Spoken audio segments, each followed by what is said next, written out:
All right, we're back with Overwatch Hot Takes. It's probably been over a month now. We collected some fresh hot takes from the recent Reddit video, and remember to add your fresh, modern, whatever season we're on, season 16/stadium season, Overwatch Hot Takes, whatever you got. Here we go. First hot take, question mark, question mark, question mark. Hero mastery isn't a training exercise. It's a memory exercise. You excel by memorizing the optimal path through the course in the shortest amount of time. As long as there's a clock on the course, newcomers aren't going to be able to master their respective heroes because you need time to fiddle around and figure out what does and doesn't work. In my honest opinion, the best hero mastery course for newcomers were the old archive missions, especially the version where you could pick any hero. It allowed you time to figure out how to apply your hero skills and gave you the opportunity to work with the team. Hero Mastery Gauntlet came close to this, but it lacked the character and lore hooks, and it also had a higher level of difficulty. And yes, I know the archive missions are broken in Overwatch 2, but I think it'd be worth the time investment to bring them back permanently. I agree. I think they kind of missed on the mark by marketing it and saying that it's a training exercise for your hero to master it, because they call it a hero mastery. They could just call it like a hero obstacle course and be done with it. It reminds me a lot of, I used to play Smash Melee when I was a kid, and there's like this like bullseye chime trial thing for each hero, but they're always in a fixed spot. So once you know the optimal path, you can pretty much get away with it. Although that, to be fair,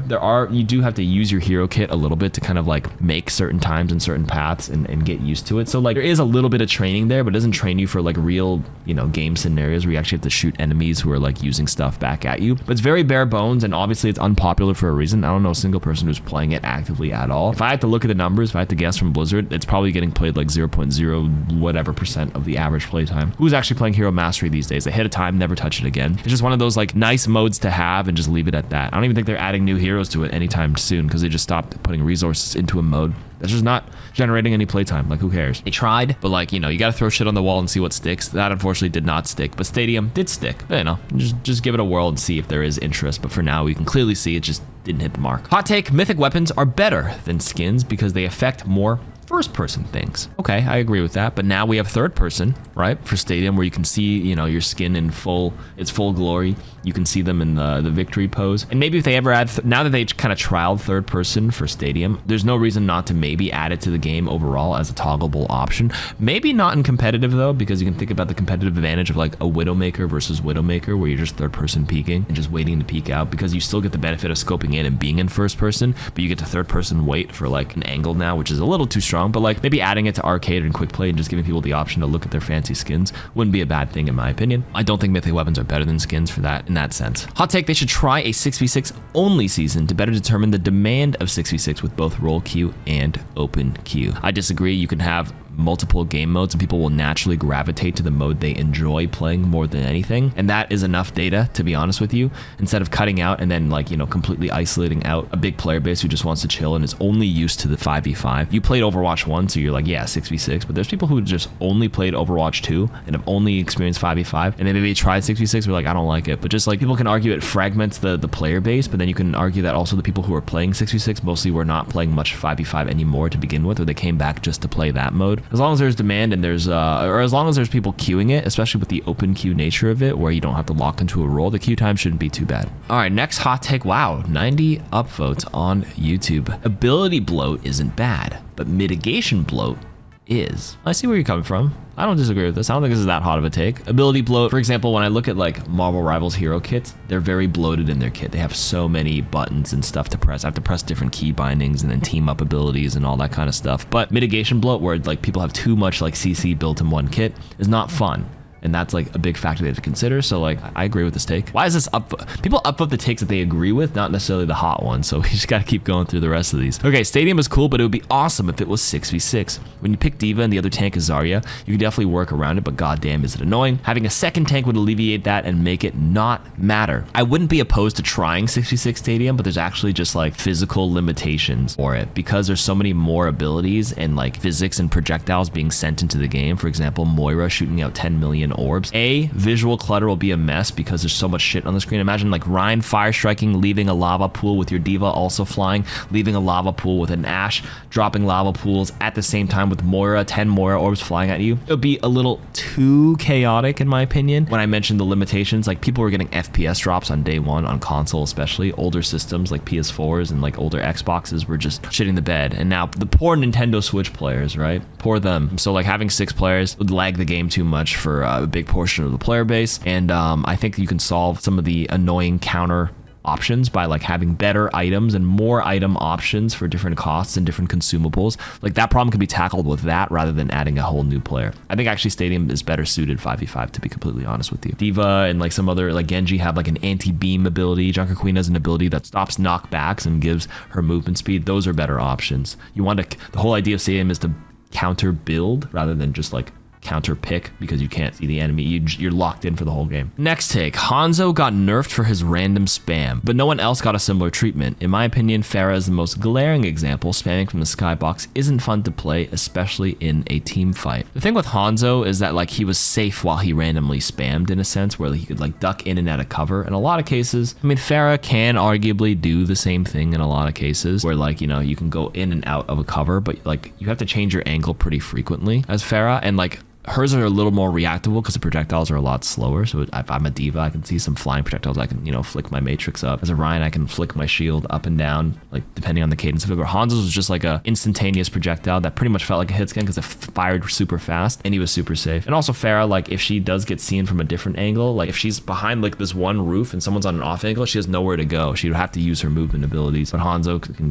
basically just like completely hide in a certain sense. I mean, there's reasons for both, but like, I don't know. Pharah, she was really good. She was a dark horse after that rework like many seasons ago, and like I would agree her spam was really annoying, but like the treatment that she got instead of nerfing the spam was to like cut the cooldowns and cut her HP. I think she's at 225 now, right? Which is a reasonable knob to turn, or a dial to turn, in terms of like nerfing a hero without removing its identity. There's a lot of things to consider when nerfing and buffing a hero, and it feels to me Pharah isn't too bad right now. I think Echo's a stronger flying option. But yeah, hot take, I prefer new maps over new heroes. That is certainly a take. I don't agree with this. I like new heroes over new maps, but you do you, boo. Hot take, expanding on the 6v6 and 5v5 discussion, your argument about the open queue nature of 6v6 not affecting queue times for 5v5s is invalid, because playing duo tank is much less stressful and hard, so you will get more tank players queuing for 6v6 than 5v5, creating an even worse balance of roles for 5v5 queue times. Okay, experience-wise, playing duo tank is much less stressful is just like independent of this argument, because you're arguing open queue nature not affecting queue times. I'm saying the open queue nature of 6v6 means if you're not queuing for a role, you're just a pool of 10,000 players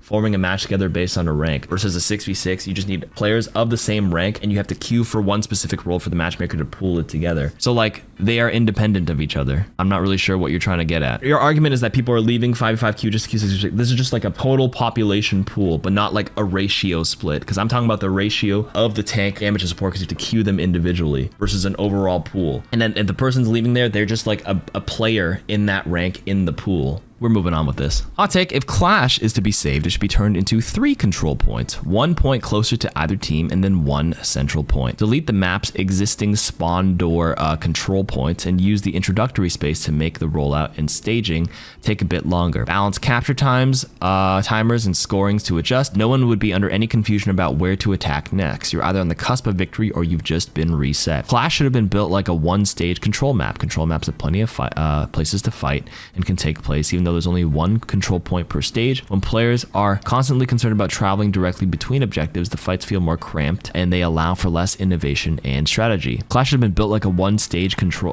Oh, I see, like in terms of movement and room and stuff. I thought you meant like just 1 single point. At that point, we're just playing control. Honestly, I would be down to experiment with it. Like when I play Clash on Stadium, where it's only 3 points, middle, back, and 1 on each side, it doesn't feel too bad. If they opened up the space and made Clash 3 specific points, more angles to take, and then made it, you know, first to capture maybe not like the 3 in Stadium, but maybe like, or sorry, only capturing 2 in Stadium, maybe first to capture 5 points or even 7 points on a 3 map area. It might actually feel better than the 5 point thing. I kind of agree with this, because of the 5 points, like the spawns are just so close for the last point defenders at that point always felt like shit. So that could be something that they could experiment with internally and then maybe test it out, but that would require a lot of resources and a big gambit on that. But if there was a way to feasibly do it and with small amount of dev time and resources, I'd be down. Or else, other than that, just like ignore it and just call that, you know, the Clash of a failed experiment and just move on. Oh, another Clash one. Clash seemed fine to me. Sometimes it takes a moment to get your footing and coordination going, and being down 0-2 and 0-3 and had plenty of comebacks. You just had to be smart about the fights you picked and when you ult. I mean, agreed, sometimes there are some very sweaty Clash matches, but like it also felt really bad because of how one-sided it could feel, whether that's defensively, where it's like you just get smoked, but the comeback also felt kind of annoying because you're winning all game and then you you lose and it doesn't feel as rewarding. It's less about the like the raw balance and the back and forth nature of it, but more of just like player feeling towards the game mode. And if it's like super overwhelmingly negative, you kind of just have to like bite the bullet and just move on. Kind of like with 2CP, overwhelmingly a lot of people didn't like it, so they just said scrap it, forget it. Obviously there's going to be a small subset of people who didn't mind it. Some people didn't mind 2CP, some people didn't mind Clash. If more people disliked it than the other, then you kind of just have to like make the hard decision. Hot take: Stadium being deprived of any storytelling and lore makes it harder to play. Between normal games, quick play, and comp, we hear characters talk and learn about the world through subtext. We get none of that in Stadium, nothing to immerse us in the game besides the announcer and the powers. An amazing storytelling play by Cassidy. You're kind of right, like the banter between the characters and like the hero select is a big part of the Overwatch culture. You see it upvoted all of the time